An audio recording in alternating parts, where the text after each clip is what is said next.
I'm also going to have another explosive content following this, which is going to be the video titled P. Diddy Still in the USA, Kamzat Can't Come to USA, Story of Drive and the Attraction of Determination. So, a lot to unpack in that particular content. And obviously, with this one, I'm going to talk about what will happen when and if Conor McGregor loses his next fight, and what are some life lessons we can learn from that. A little bit of some briefing on that video that's going to premiere at 8 a.m. this morning as I'm doing this live stream, right? So I had a personal friend of mine who I gave advice on his so-called New Year's resolution. You know, a lot of people always have New Year's resolution. They want to lose weight. They want to get fit. They want to make a little bit more money. They want to explore business ventures. The reality is a lot of people are quitters. A lot of people don't have strong determination, and a lot of people just really, quite frankly, don't have the strong drive or the motivation to accomplish what it is that they think they're willing to accomplish. So this is something very important. There's a lot of guys out there that say, well, I want to be a special forces commando. And then when they get into SEAL training or recon training or Army Ranger training or anything like that, they end up quitting because it just becomes a little way too hard for them and just too much for them to handle. So this is something you really have to understand, right? Some people, you got to understand, just don't have the strong drive or determination. And others, on the other aspect of that, they use their drive for nefarious and evil actions and evil purposes. P. Diddy is obviously one of those people as a prime example.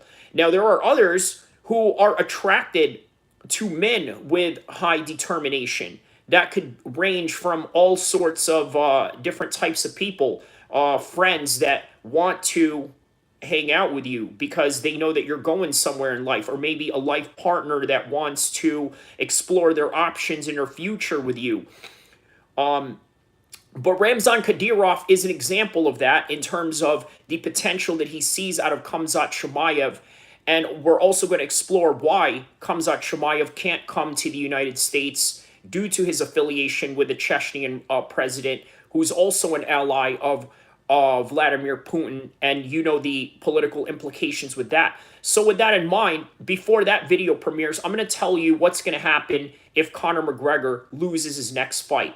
Now, here's something that you have to understand way beyond MMA, and this is a great life lesson for you to learn. You cannot be attached to this current world that you live in because everything is temporary.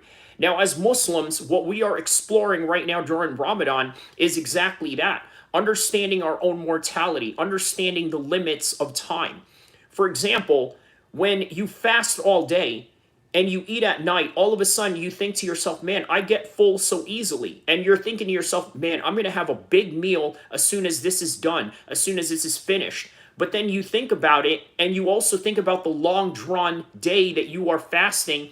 And then before you know it, it becomes sundown, Maghrib time, as we call it in Arabic. And all of a sudden it's here.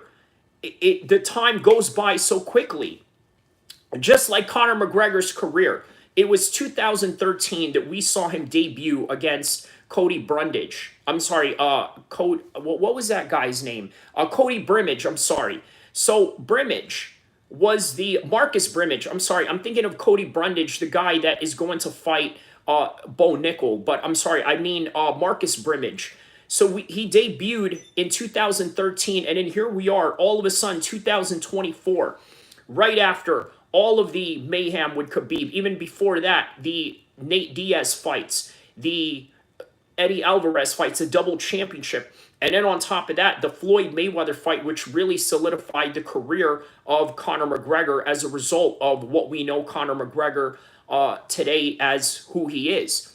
So when he loses this fight, if and when he loses this fight, and again, I want to be very clear, there's a great possibility that he could knock out Michael Chandler if he has a great camp behind him. But you also have to understand there is a great possibility that he could also lose this fight. And I'm going to tell you, a lot of people are going to scrutinize his lifestyle. They're going to scrutinize the fact that he was partying all the time, although to what degree we may not understand, because you can judge based on social media posts, but in reality, you really don't know. You don't know the extent of it because social media is quite deceptive within the circumference of moments that you capture as opposed to an overall picture of what you do in your 24-hour day life.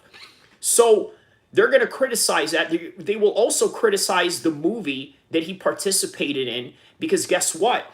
If you notice with Ronda Rousey, she started doing movies in between her championship career.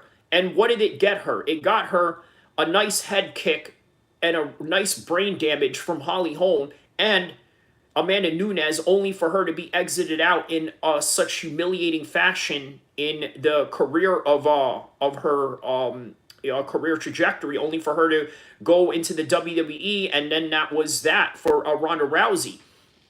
So they're going to definitely criticize the movie that he participated in. They're going to criticize his behavior, which, by the way, I got to tell you, I don't know how much of that correlates to anyone's performance, but it is a low-hanging fruit that a lot of people are going to attack. For example, whenever somebody loses, especially guys that are just huge trash talkers, what is the first thing that a lot of people say? And by the way, check out the video that I had made regarding Fundora and also the upset loss of Rolly Romero in the boxing match against Isaac Cruz. I go into that a lot. I also talk about Colby Covington as an example, which, by the way, is on the thumbnail with Rolly Romero, because a lot of people really slagged off Colby Covington after his loss. Now, why did they do that? The reason why they did that is because whenever you try to shoot and aim too high, and even sometimes in a way where you're not disrespectful to anybody by any means of anyone's imagination, they're still going to try to down you and say, wow, look at that, he failed, even though he tried. And this, by the way, goes into your personal life as well. Suppose you go for a job interview that is really prominent. Let's say you wanted to work for a sports company of some sort, right? And then you end up not getting the job for one reason or another, right? And all of a sudden now you go back after that interview, you got to go out and tell your friends and your homies like, hey, I didn't get the job from the job interview.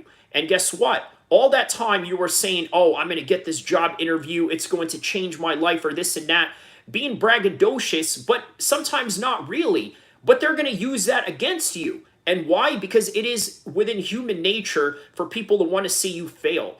And I don't know why that is. I think it's just a loser's mentality that a lot of people have. But I can also sort of give you a psychological history as to why that is. For one, most people operate within the mindset of a village. So in other words, what a lot of people like to do inside a village and going back from the beginning of time is they don't want to step out those lines, which is the same reason why a lot of people have a hard time with public speaking. Now, you're probably wondering to yourself, well, how come a person like me doesn't have a problem with public speaking or any content creator or YouTuber you see out there? Well, for one, you got to understand is that we have a different mindset than everybody else. Maybe some of us think that we're better than you. I know that sounds shocking for a lot of you to hear, but there are some of us that actually think that, you know what? I can get up here and talk because we are better than you. There's nothing that you can do to us. You want to know my God honest truth, why I can get up here and talk to you with extreme conviction and not have any worries in the world? Because here's the thing. I've trained martial arts my whole life.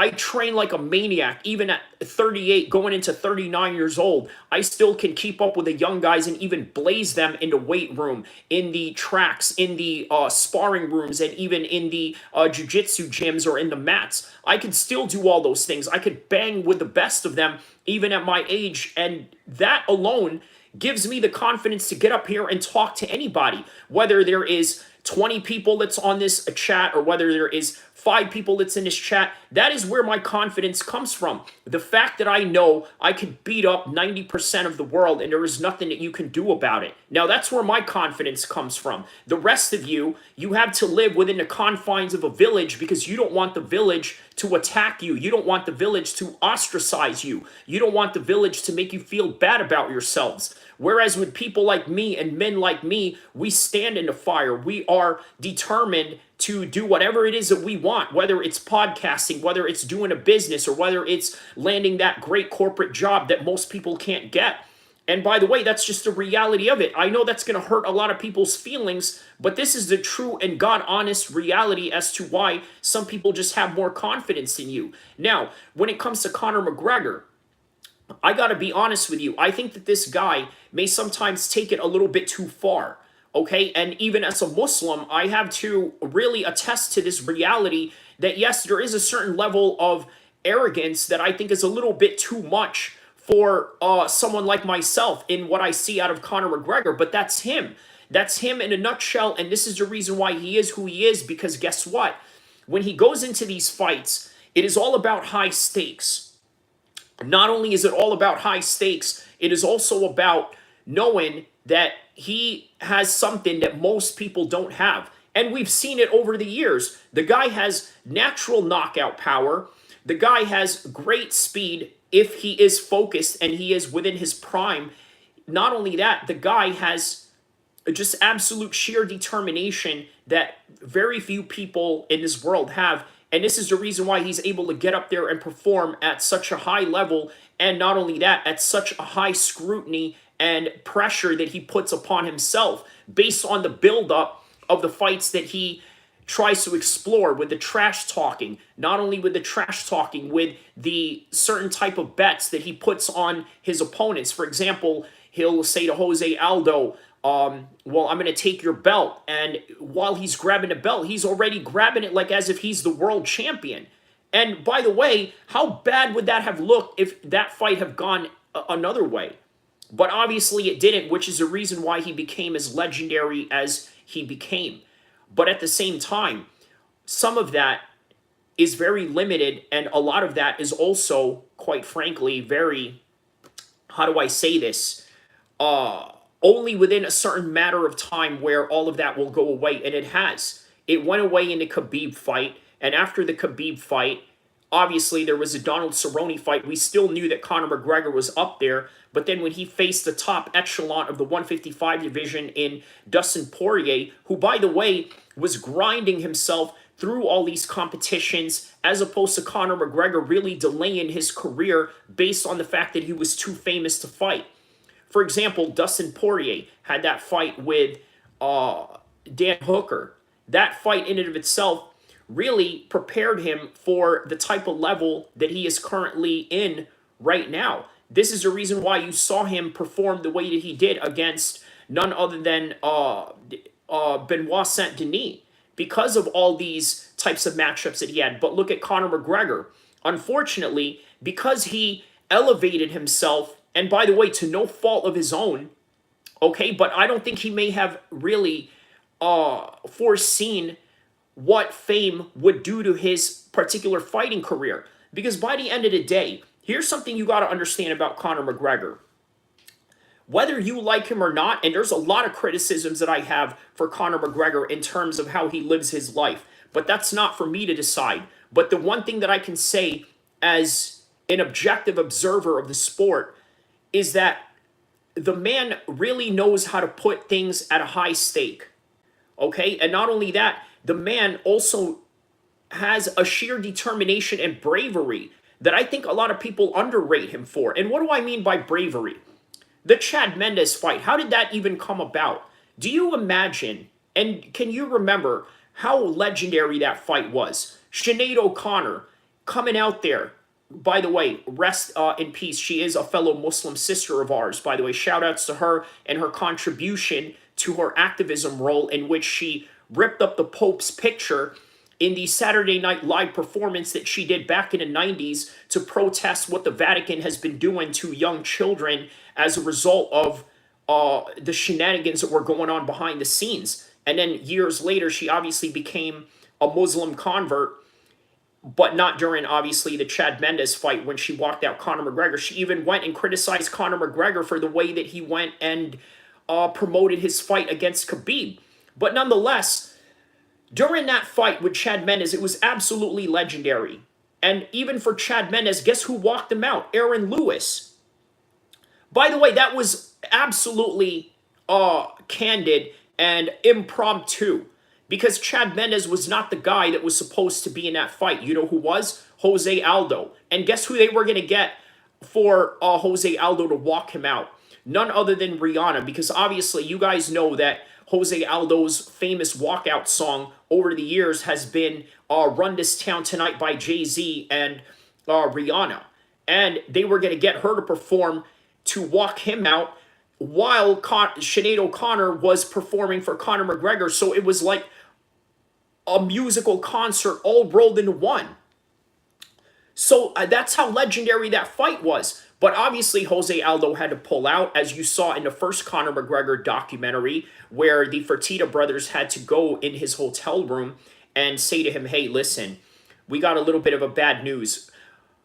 Jose Aldo can't come and fight because he got himself injured during training. This comes with the territory in a very demanding sport that comes with mixed martial arts. But we have good news. We have Chad Mendes, and we're going to call Aaron Lewis, the lead singer of Stained, in order to walk him out to his particular fight in this event. So as a result of that, it became a very legendary fight. And within that legendary fight, it was because of the fact that Conor McGregor agreed to it. So this is the bravery that I'm talking about. Not many fighters have this. Do you know that Jon Jones had an entire card canceled based on the fact that he did not want to fight Dan Henderson? I'm sorry, Chael Sonnen in replacement of Dan Henderson. He got an entire card canceled. I remember Michael Chiesa was in that card, and he was so pissed because he was trying to get paid, and this was at the time where he was an up-and-coming fighter, wasn't really making a lot. He was down into prelims, and obviously every fight that every single one of these gentlemen could get was really detrimental to their financial stability. And Jon Jones, just here he is, a millionaire champion, decided, I'm not going to do it. And guess what? Conor McGregor did. So, geez, this guy even makes MMA boring, and I love MMA. Geez, this guy makes even... What did he say here? What did he say here? I'm about to roast you if you disrespected me. Geez, this guy even makes MMA boring, and I love MMA. I don't understand what you mean by that, Cam. Oh, this guy makes MMA boring. What exactly do you mean by that? So you're saying that I'm boring? Well, thank you for your engagement anyway, because guess what? You're a fan. You came in here and you engaged into my chat, so therefore you contributed to my whole entire content, and therefore get out your pom-poms and cheer like a fan that you are and do what you're told. And that's that. And if you make another comment, I'm going to ostracize you to the highest order, and I'm going to block you if you say another dumb comment, and that's that. But anyways, I'm not going to sit here and try to talk tough with people on the chat, because the reality is a lot of you would not come and see me in person and fight me one-on-one if your life depended on it, and that's just the God-honest truth reality about it. So anyways, back to Conor McGregor. Yes, Conor McGregor is a type of guy that is a warrior. He's willing to step up to anybody. So this is the legacy that I think we really have to understand about Conor McGregor. Conor McGregor is the type of guy that will take fights at any time, and this is what made him legendary. That particular instance with the Jose Aldo fight, okay, the 13 seconds, the Irish that had came out to see him, and then the 13-second knockout, it was absolutely legendary. And even with the Nate Diaz fight, the first one where he had lost, even though he had lost, it was still legendary. Allen or Curtis this weekend. So from what I understand, right, Curtis won the first fight by TKO. I'm going to go with Brendan Allen by submission, just because of the trajectory that Brendan Allen has been going on right now with getting submissions after submissions. I think that at some point of that fight, he's going to take him down. And when he takes him down, Chris Curtis is going to make a mistake, and I think that's where Brendan Allen is going to capitalize in his ever-evolving ground game. So the guy has had rear naked chokes after rear naked chokes, one back after another, and I think that he's on a trajectory to do exactly just that. So, inshallah, hopefully I'm right. If not, well, that's just how the game goes with mixed martial arts. So, Yes, that's my official prediction for this weekend on that particular fight. If you want to see more of that particular preview or prediction, agreed, brother. I think he gets the grappling going, and once he does, it is over. Yes, thank you, Abraham Khan. And guys, don't forget to like and subscribe. And also check out the new content I'm going to have in 20 minutes. It's called P. Diddy, still in the U.S., Kamzat can't come to the U.S. Story of drive and the attraction of determination. It's a great video. Nobody puts out a video like this in terms of having MMA, geopolitics, hip hop, and street politics all rolled into one. And that's what I specialize in all of the above. So I think you're going to love it. I'm a subscribe, my man. Thank you, Abraham Khan. And tell your other friends to subscribe as well. Help a fellow Muslim brother out, man. And Ramadan Kareem to all you guys. And hopefully the numbers go up right after Ramadan and Eid, inshallah, so that we can make this the biggest platform in the world. And let me tell you one of my motivations of why I want to make this the biggest platform in the world. You guys know that the biggest MMA content creator right now on YouTube is MMA Guru. Now, here's the thing about MMA Guru, right? He has a thing against Muslims, which is fine, but guess what? He needs to have a Muslim face in the world of MMA YouTube challenge him. And who other than me to do that? So help me do that. Help me get to the top so I can go violate these fools that are in the YouTube MMA space in the same similar fashion that I have done in the streets, that I have done in the practice rooms, that I've done in any combat sports settings that I've been a part of. And that's that. Inshallah, Ramadan Kareem to you as well, Abraham Khan. So back to Conor McGregor, right, with the topic at hand and what we were talking about. What happens if he loses in his next fight, right? We talked about the criticism that he's going to get doing his movies, the criticism that he's going to face with the lifestyle and the partying that he does. But more importantly, we also have to understand that as temporary as this life is, so is everything else that we do. For example, if you're a big shot, you own a lot of nice cars, a nice house, a nice boat, right? And let's say you're a very determined guy and you worked hard for all these things. Guess what? All of that, unfortunately, is very temporary. Okay, even if you are the biggest top G in the world, as Andrew Tate would like to call himself, and what any other strong-headed alpha male out there would call themselves, including myself, right? But guess what? All of these things are temporary. And as a result, you have to understand that with the temporary measures that come into life, you can't be attached to them. Which means that I think that it's going to be a very devastating blow for Conor McGregor when he loses, because he's highly attached to all these things. Now for Khabib, luckily for him, he left the mixed martial arts game unscathed. But let's also talk about what would have happened if Khabib lost sometime in his career, whether it was the big matches or whether it was the smaller ones with, let's say, Gleison Tebow, where a lot of people had argued that perhaps maybe Khabib lost that one. Okay, what would have happened? In my true, honest opinion, I don't think that it would have changed Khabib one bit. And you see, this is one thing that we can take from Khabib and Conor McGregor in their post-fight career, or as Conor McGregor is still going on with his career, or rather, both of their post-primes. I think that Conor McGregor is very attached to being the man. He's attached to being the head honcho of the UFC, the baddest wolf in the yard. This is what Conor McGregor is attached to.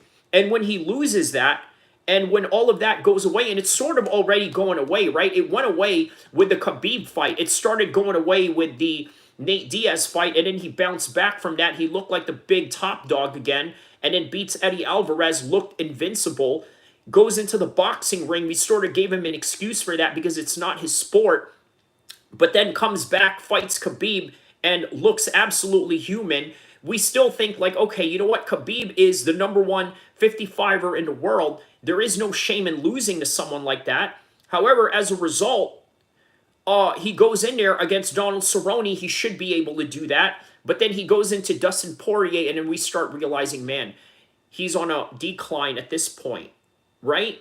But then there's several excuses that he's made out of it. For example, the first fight or the rematch that they had in Abu Dhabi, I don't know how much excuse Conor McGregor can really make out of that, other than the fact that he said that, well, I try to play Mr. Nice Guy, now it's no more Mr. Nice Guy. So they go into their trilogy fight in that summer of 21 in Las Vegas, gets his leg busted up. Now he has even more excuses to make. So what is it that you're going to make if, let's say, Michael Chandler absolutely sleeps you?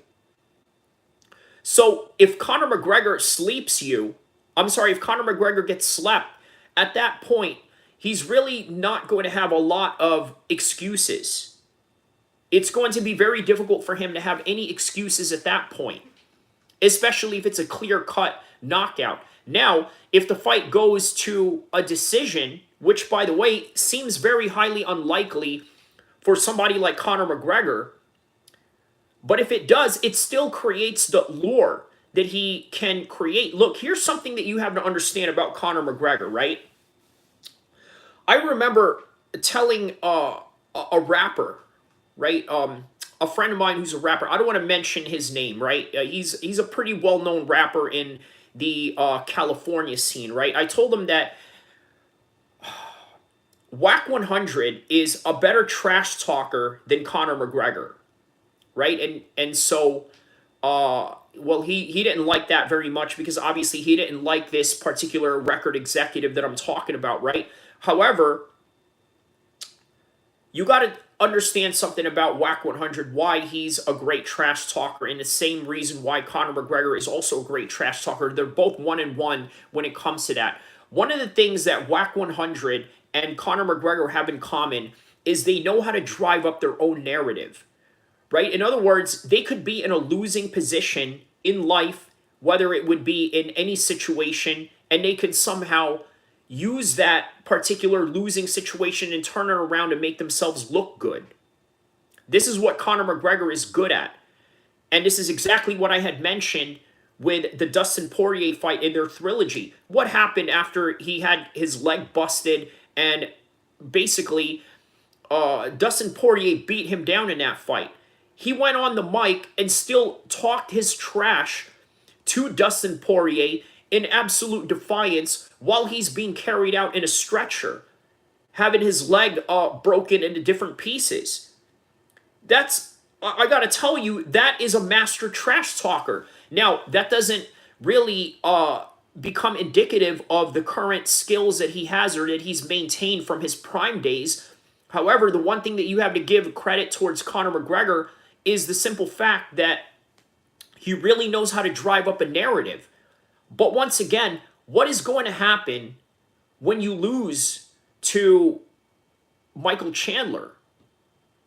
What's going to happen? And in what way are you going to lose? Now, by a decision? Man, I'm telling you, when it comes to decisions, anybody can drive up a narrative. Oh, I was robbed. The referee was not on my side. They hate me. Just like what Sean Strickland did in his fight against Dricus du Plessis, where he lost his 185 title. But okay,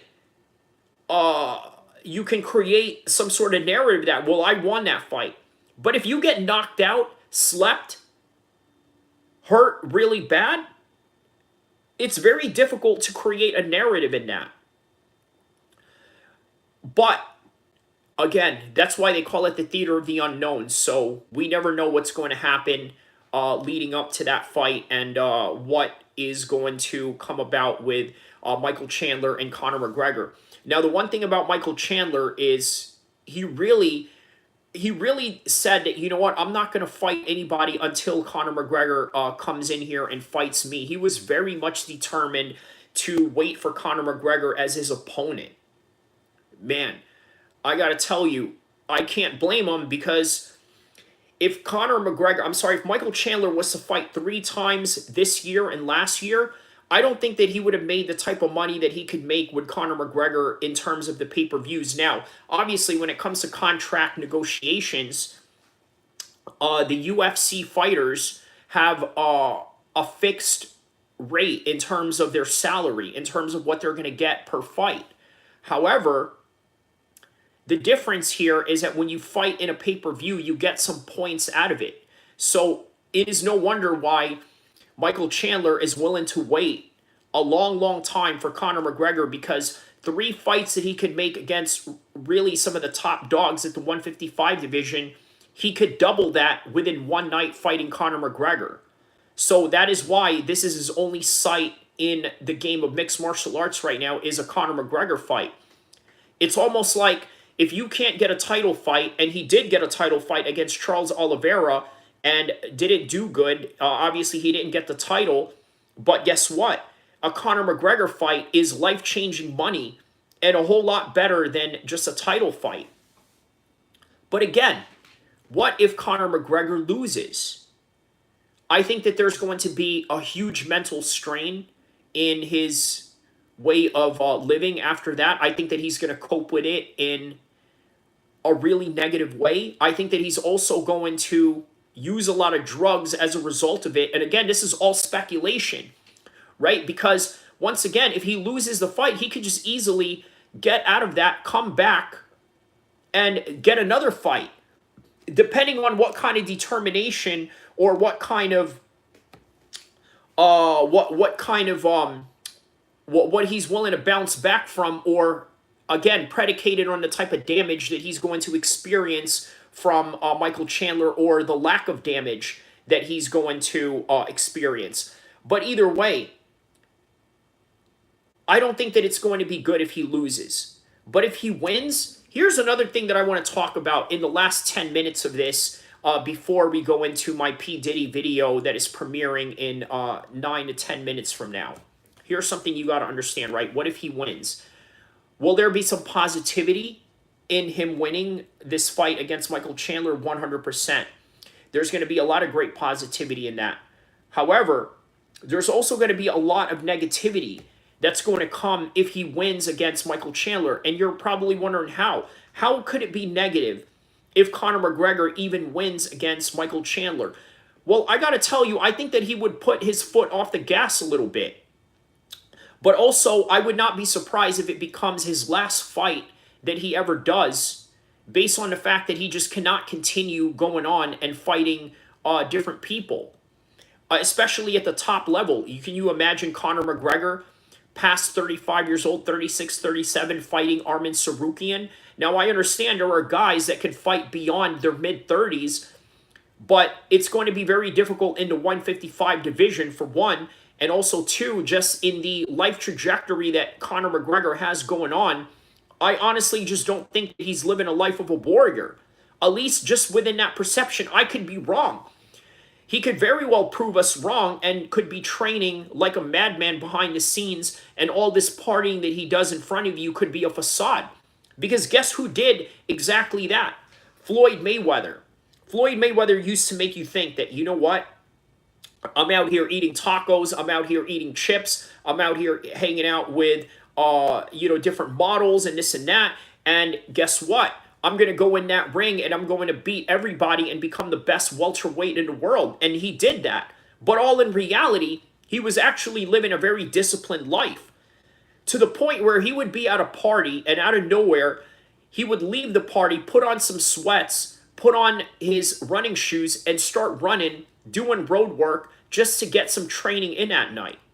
Or would go to a boxing gym, open up his gym in Las Vegas and get a midnight session in, while creating this facade that he's just partying. And I'm talking about Floyd Mayweather. So perhaps maybe, just maybe, that Conor McGregor is playing that same role. But we never know. We can only judge by what is the apparent. So this is why you can't blame a lot of content creators out there for speculating all these different matters in terms of how Conor McGregor is going about his training session, or lack of. But either way, this is going to be a very devastating effect for Conor McGregor. And also, here's another thing. I think there's a lot of interest lost in Conor McGregor. Do you guys feel that in any way? Like, there's not a lot of interest in Conor McGregor the way that there used to be. Especially not in Ireland, right? Obviously, there was a point where Ireland was extremely proud of Conor McGregor. They wanted to support him in everything that he does. But at the same time, at some point, it just became very hard to support a guy with the type of antics that he had going on outside of the cage. And then the losing streak also didn't help, especially against the Dustin Poirier fight, in which he really made a clown of himself in the promotion to their trilogy fight. Not the second fight in a rematch in Abu Dhabi, which surprisingly, he was actually quite pleasant and very sportsmanlike. And again, he blames that particular loss on his antics or lack of antics. But what is going to happen now that if, let's say, he loses his next fight and how he is going to deal with it, that is the next thing that you're going to have to look out for and determine where this guy is at in his life. So don't forget to like and subscribe. We got about 5 minutes left for my next video that is coming up. P. Diddy, still in the USA. Khamzat can't come to the USA. The story of drive and attraction of determination. That is coming up in 5 minutes from now, or just a little bit over. But yes, so this is the subject that we have to really look at. We also got to ask, how is he training in this current moment of time right now? Is he training very hard? And if so, what kind of people are pushing him in the gym? There's a lot of questions to ask, right? And again, when and if he possibly fails this fight, we're all going to look at this in scrutiny, his training and his preparation, or just the lack of intensity that he has put on for this particular camp. Because here's the thing, right? And I'm going to play advocate. I'm going to look at it from two sides of the fence. You can look at it in one way where perhaps maybe he is training hard and he's not just showing it the way that he normally would, or maybe he's not training hard at all. And I don't know, man. You know, there's just a lot of questions with this fight that, you know, have a lot to be answered for. But one thing remains the same, is that you got to understand this will either devastate him or this will make him realize of the changes that he needed to make in order for him to come back on top the way that he did. So let's see here. We are, how many minutes away are we now from the premiere of that? We are 3 minutes away from the premiere of this this video with P. Diddy still in the United States. Yeah, so let's talk about that for a minute before that video comes on, because obviously I give a lot of emphasis in that video and a lot of information in that video that's about to premiere. I'm quite surprised that P. Diddy is still in the United States, and obviously I go into reasons why he is. A lot of it may have something to do with the lawyers that is advising him on what to do. Also, Khamzat Chimaev, why he can't come to the United States, obviously because of the war in Ukraine.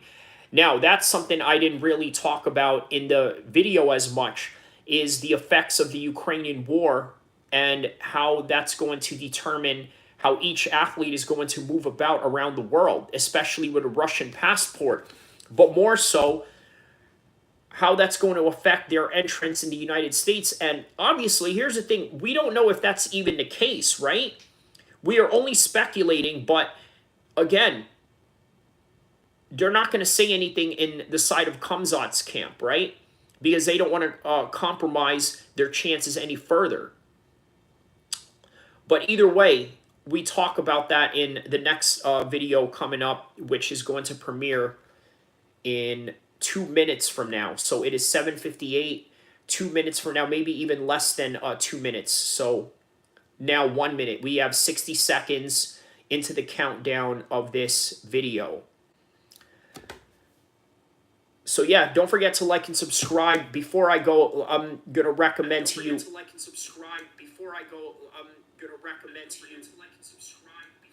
Oh, what is this? Accidentally pressed that one. Sorry about that. Little replay there. A few recommendations that I have.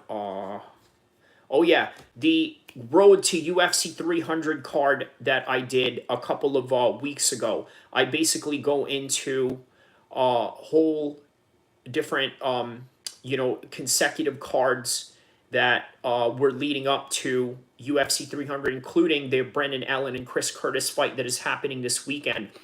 Don't forget to check that out. And the premiere is going to begin shortly now for P. Diddy, still in the U.S. with Kamzat not being able to come to the U.S. Story of Drive and the Attraction of Determination. That is coming up in less than 60 seconds from now. And we are now just waiting for the premiere of this video. Let's see here. Let's make sure that this video is on and running. But yeah, don't forget to like and subscribe, guys. And shout out to the new subscriber, Abraham Khan, for subscribing to the channel. You are the 250th guy that has subscribed to my channel. So if you're watching this and you're watching this in the future, just know that you have been the 250th guy that has subscribed to the channel, if that means anything. So here we go. I think the premiere is starting right now. So tap into my video section, guys. Check it out. And I will see you guys soon in the next content to come, inshallah.